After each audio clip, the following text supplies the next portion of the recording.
What's up, fantasy managers? I want to talk about the big guys up front because they should be able to eat their cake. Dude, the offensive line is important for your fantasy players to score points. I have the Week 16 offensive line report that you should know about. I know you're interested, so stick around for 7 seconds.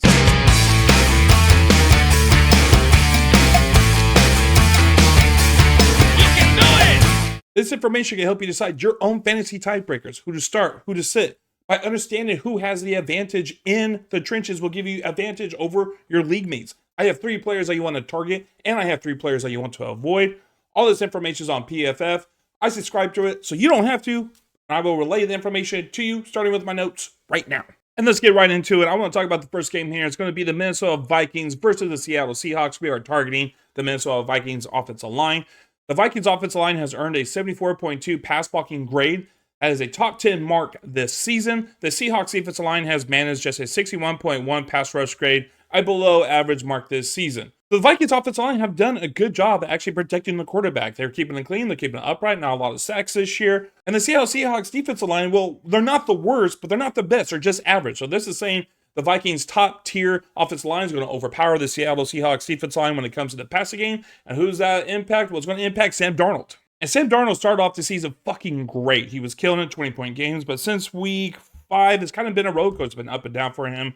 But we see what happens when he actually get time to throw. Look at the game 2 weeks ago against Arizona. They gave him time to throw. The guy threw for 347 fucking yards and 5 touchdowns. He destroyed that defense. Last week, had a down week. Like I said, roller coaster type season against the Bears, a division rival. But now they're saying because of the top tier in the offensive line, they're going to be able to protect him and keep him upright, and they're going to give him time to throw, which is great for Jordan Addison, Justin Jefferson, TJ Hawkinson, because this team likes to throw the ball. He's 13th in pass attempts. He's 11th in deep ball attempts, so you know that favors Justin Jefferson and Jordan Addison. So he's 4th in red zone attempts, so you just keep this guy upright. He's going to be able to kill it for you. Darnold is coming off a down week in week 15, but is in a nice spot for a potential bounce back week against the Seattle Seahawks. When kept clean this season, Darnold has earned a top 10 passing grade at 86.4. Darnold has also thrown 17 touchdowns and 17 big-time throws when kept clean, both of which are top 10 in the NFL.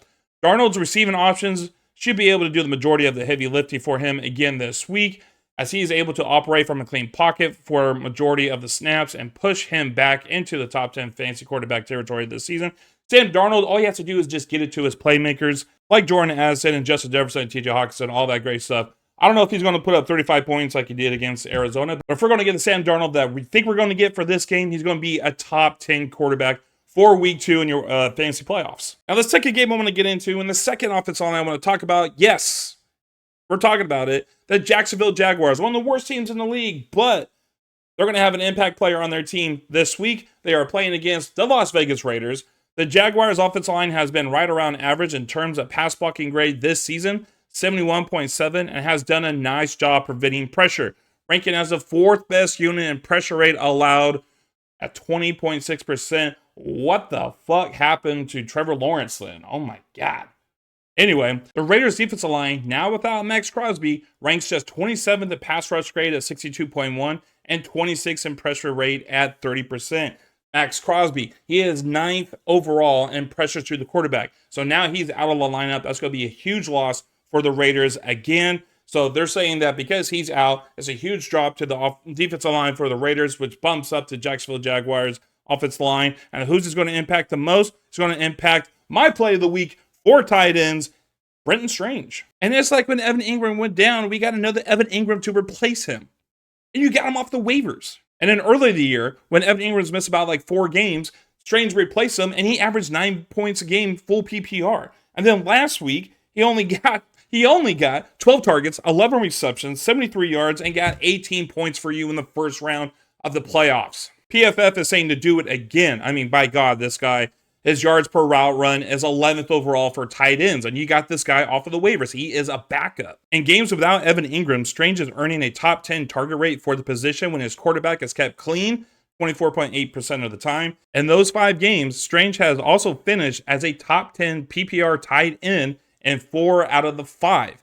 And the PPR tight end 2 in his most recent appearance last week, where I said he got 18 points. The Raiders also allow the 4th most fantasy points per game two opposing tight ends. According to PFF's strength of schedule tool, this is also the best matchup for tight ends. Strange is a potential top 12 play this week for tight ends. I put this guy as my play of the week for tight ends because you cannot deny the success he's had when he's had to step up. And he's going up against the Las Vegas Raiders, who have allowed the fourth most receptions to tight ends, 7 touchdowns, and 15 points to tight ends for scoring. Feel comfortable putting him into your lineup so you can light up your fantasy points this week. And the last game we're going to talk about, the offensive line that we're going to focus, is the Colts versus the Tennessee Titans.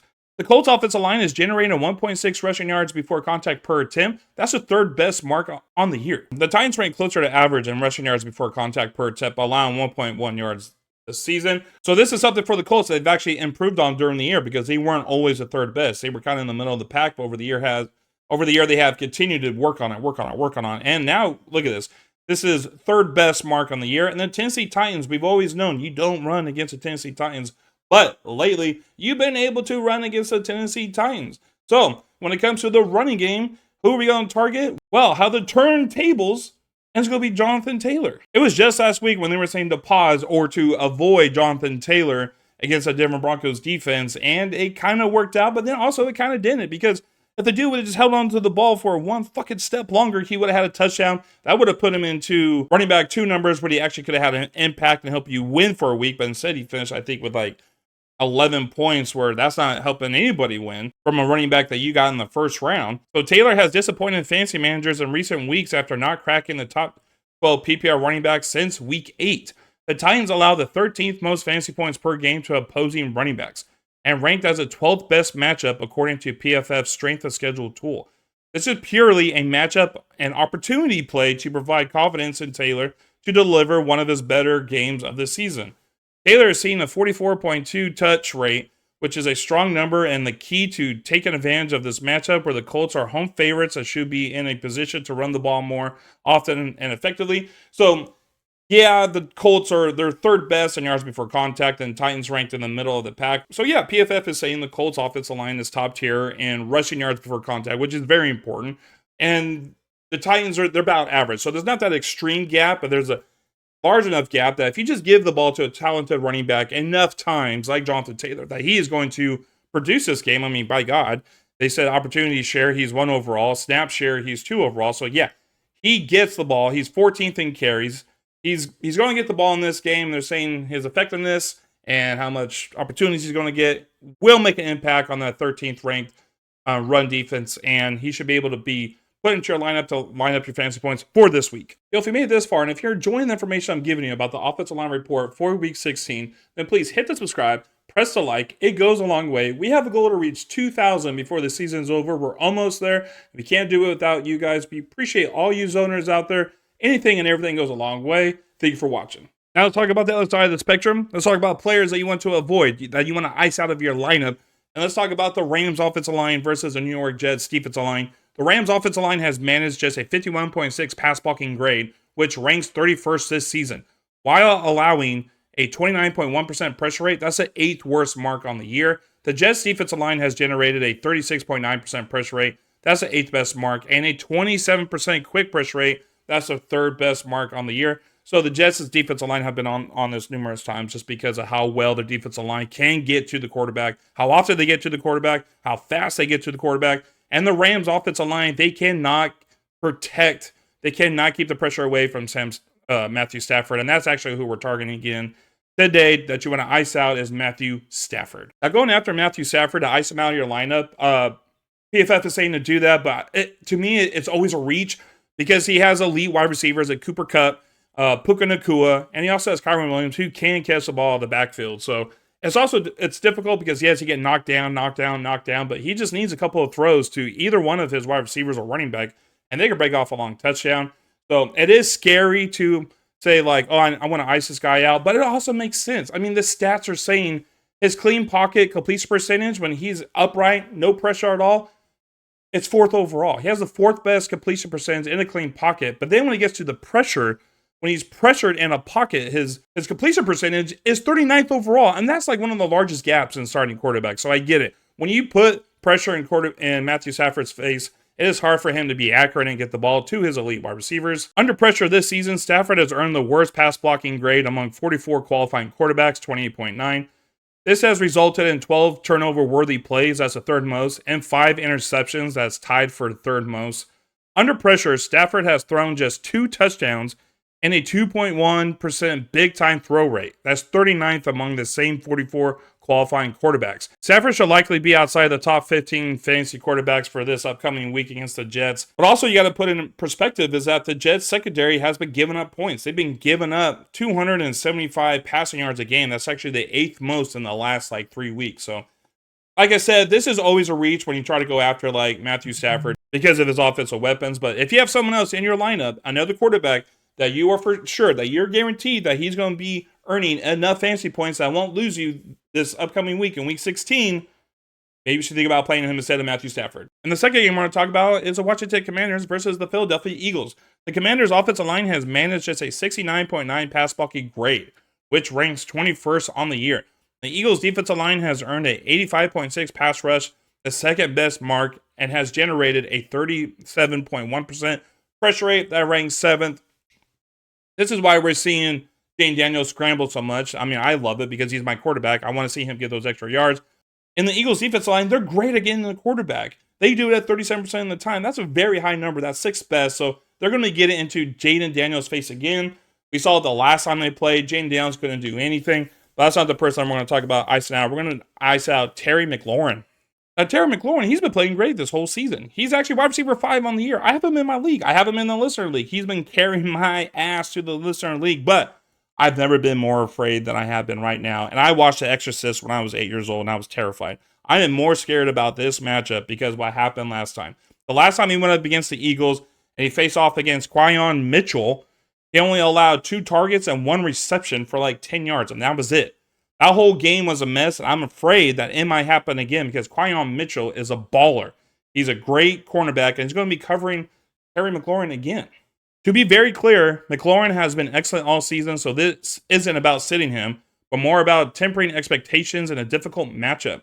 Where there is pressure on the play, McLaurin sees just a 11.7% target rate, which ranks 3rd on the Commanders and 88th among 165 qualifying wide receivers and tight ends.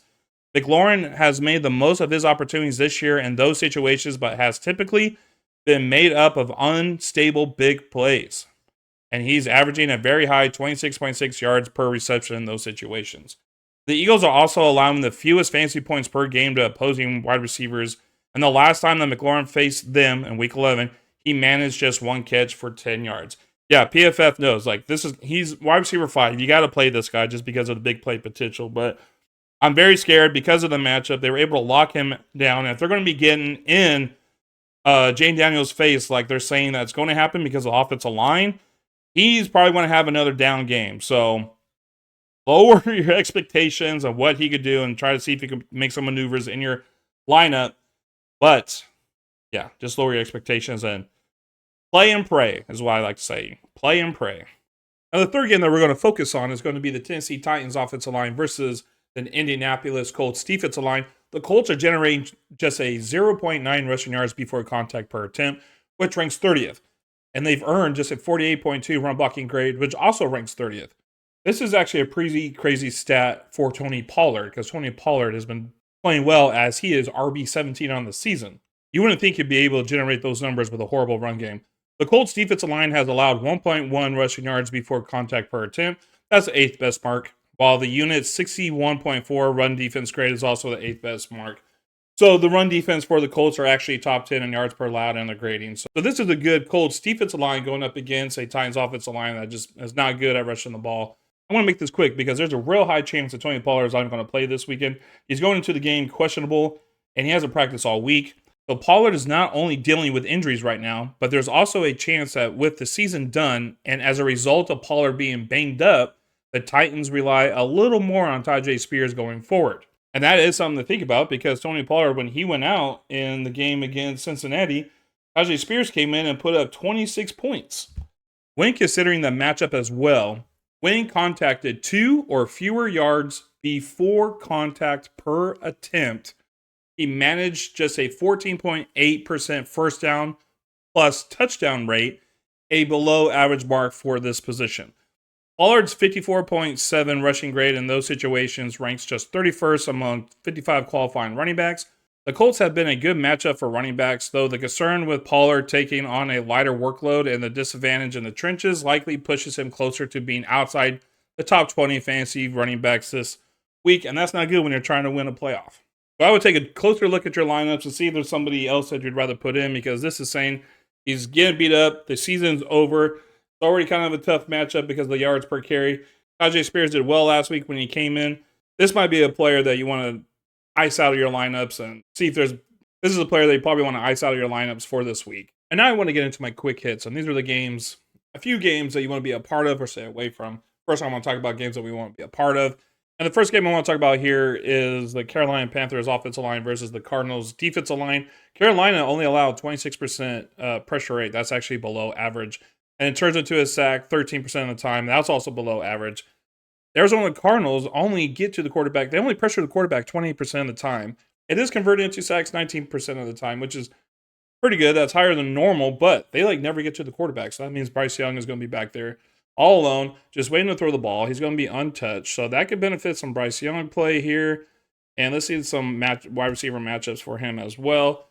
So the Carolina Panthers, David Moore, Jalen Coker, Adam Thielen, they are going up against, Adam Thielen has the toughest matchup against Garrett Wilson. He only allows 0.17 yards fantasy points per route run, but Jalen Coker going up against Sean Murphy Bunting. He allows almost 0.30, and David Moore going up against Starlin Thomas. He allows 0.25 fantasy points per route run. Those are not elite. Those are about average. So you can score on this secondary. So there's a chance here. If you have someone that you need to play like a Jalen Coker or an Adam Thielen, there's a chance with Bryce Young being able to sit in the pocket and throw the ball that he is going to do well this game. And the second game I want to talk about is the Eagles offensive line versus the Commanders defensive line. I want to talk about the running game here. Philadelphia, yards before contact, 1.81. That's one of the highest in the league. Washington, they give up 1.64. That's one of the highest in the league. PFF is giving the Eagles 58% advantage in the run game, so Saquon Barkley could go and have a field day. One thing that does concern me is when Saquon Barkley does well, they have a good defense, right? The Eagles have a good defense. They shut down the Commanders last time. If Barkley could go off and they could hold the Commanders to not scoring the ball, there's not going to be a lot of passing in this game. We've seen it already with Jalen Hurts. He had 3 games before last week that he didn't throw more than 200 yards. Look, week 12, 179. Week 13, 118. Week 14, 108. Saquon Barkley did great those weeks. They didn't need him to throw the ball, so this could really affect the quarterback and wide receivers for the Eagles. So that's something to think about. And then when they get inside the 5-yard line, they've run the ball 35 times this year. That's one of the highest, and they've converted into a touchdown 40% of the time. So what do they do when they get inside the 5? They don't pass it, they run it. We've seen all those 1-yard touchdowns that Jalen Hurts has. They got Saquon Barkley. On the other end, there could be a little bit of a battle at the goal line because Washington's only allowed 15 runs inside the 5-yard line, which has been converted into touchdowns 47% of the time. That's actually not pretty good. So nearly half the time they've given up a touchdown at the goal line. So yeah, Saquon Barkley should blow up and do well for you this week. So a few games you want to stay away from. I'm already looking at New England Patriots offensive line versus the Buffalo Bills defensive line. So New England already allows 33% pressure rate, which is one of the highest in the league, and it's converted into sacks 16% of the time. That's actually a little bit above average. And the Bills, though, they get to the quarterback. They pressure 32% of the time. That's above average. Their sacks is a little bit below average, but still, they're going to be in Drake May's face. They're actually saying that New England has a disadvantage of 34% in the passing game. This is already designed to kind of be a blowout. I want to have no part of the Patriots in this game. And then the last game I want to talk about is the Houston Texans offensive line versus the Kansas City Chiefs defensive line. But I want to talk about the run game. I want to talk about Joe Mixon here. So the Houston Texans, they earn a 1.04 yards before contact. That is horrible. That's one of the league worst. So Joe Mixon is really working it back there. That's probably why he's injured all the time. He's fighting for every yard, they say. They've only ran the ball inside the 5-yard line 12 times, but they converted into touchdowns 6% of the time. So at least 50%, that's pretty high. Kansas City, they've only allowed 1.2 yards before contact. That's actually one of the lower ones in the NFL for defenses. So this is saying here the Texans cannot make any room for Joe Mixon to run. I mean, they're still giving him the ball 30 times, but it's making it difficult for him to run. And the Chiefs, they're not allowing these holes in the offense for running backs to run through. So, and then when it comes to the goal line, they've only allowed 21 rushes inside the 5-yard line. It's been converted into touchdowns 33% of the time. So even at the goal line, they do well against the run. So PFF has given them a minus 19% in the run game for the Houston Texans. So just be wary. I know you're starting Joe Mixon no matter what. You start your studs, but you might want to lower your expectations this week. Now that's a wrap for your offensive line report for week 16, your second week of the fantasy playoffs for your league. Now you know which 3 players to target. Now you know which 3 players to avoid. Plus you have more information on some additional games that we went over in the quick hits that you want to be a part of or stay away from. Every Friday night, Tyler and I do a live ranking show and answer questions from the live chat. If you want to know if your player went high or low in our rankings, please click this video right here, and I'll talk to you in that video. Deuces.